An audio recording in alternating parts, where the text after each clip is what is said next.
Hello again. Now, winter returns for a day or two, and as ever, it's slightly chaotic on the island. On the medical front, home visits are a challenge outside of the main roads. Paramedics must think, oh no, how are we going to get to such and such? Often switching to remote or phone consultations in the surgery, but most of all in such conditions. Those unexpected icy patches on paths and pavements await the unwary. One slip and a wrist can be shattered, a hip cracked or a back crushed. Why these particular sites? Well, partly due to the type of bone present there. We carry several different types of bone within our body, but essentially our strongest bones contain compact material, rock-hard stuff. The neck of the hip, most of the backbones, the bodies of such, and partly the ends of the forearm bones, in particular the radius, the outer one, also contain so-called trabecular bone, material which is slightly softer, hence falling onto your outstretched arm, banging your hip, or even worse in some cases, just sitting there, and if thin or osteoporotic, the bones just crush, crunching, causing wedge fractures. Luckily, we have almost sailcloth-like strong ligaments lined up protecting the front of the spinal cord, so injury to that bit is pretty rare in these circumstances. So, if you're going out in icy conditions, please take extra care. Proper footwear, perhaps a stick or a pole or two, if that's your thing, if you have to venture out in the first place. I see new NICE guidelines, the National Institute for Clinical Excellence. NICE guidelines this week have suggested adding semaglutide to the NHS medication list as an additional sort of tool in the losing battle versus obesity. As the obesity tide rises and rises, we're all going to be impacted, of course, in terms of gross expenditure in healthcare spending, be it diabetes, heart disease, cancers, mobility and joint issues, let alone the maternity services. Semaglutide has been around for a while, and we use it in the treatment of obese patients who have type 2 diabetes.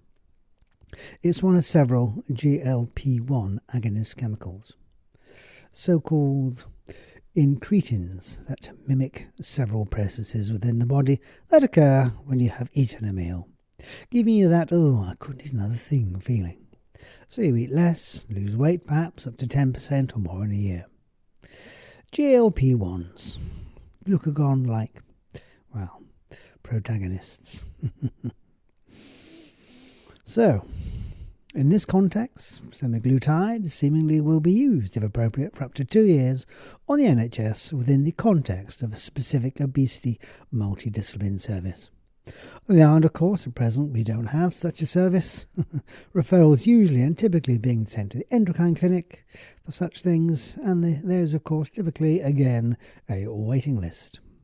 So, some are heading to local pharmacies or online to purchase alternative GLP-1s. There are a few to choose from, but not all are appropriate nor available at the pharmacy, and are given by subcutaneous injection, in the most part. In the diabetes therapies, some are twice daily or weekly, and even orally. Worry not, it's a really tiny needle. Obviously, they come with a support package, packaging, marketing. Well, in other words, they're not cheap, often including a 4-weekly issue of the injections, anything from about £170 to about £195 a month. Years ago, we had a few appetite suppressants to choose from, but eventually they all fell by the wayside. We had, Esther Ranson uncovered Harley Street overdoses of thyroxine, for instance. We had various forms of amphetamines, often from across the good old United States pond, and these stumbled on the hurdles of side effects, eventually addiction, to not say the least of the things that went actually on at the time. They were all a bit difficult, shall we say. We ended up with now the still available Orlistat. This medication, taken say 3 times a day, partly blocks your own lipase production from your pancreas. Lipase is like washing up liquid. It helps break up the bit of fat in your diet into more digestible sort of particles. So you absorb less fat overall, but you excrete a lot more if you eat fatty foods. Results, weight loss. NHS guidelines again suggest, I think, up to 12% per year weight loss. If it isn't achieved, then we usually stop prescribing orlistat.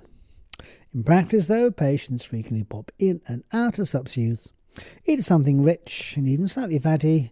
It results in rather unpleasant yellowish diarrhea, gripes, and an unpleasant odour too. Yuck. The struggle versus obesity continues then. Unlikely to be even slightly, as long as we have such highly processed foods readily available at affordable prices as our daily go-to eats. After a day at work, or with a hungry set of kids screaming in your ears for their grub, or needing a quick bite of something. Anyway, time to pop off. I'm feeling a bit peckish. Till next week. Cheerio.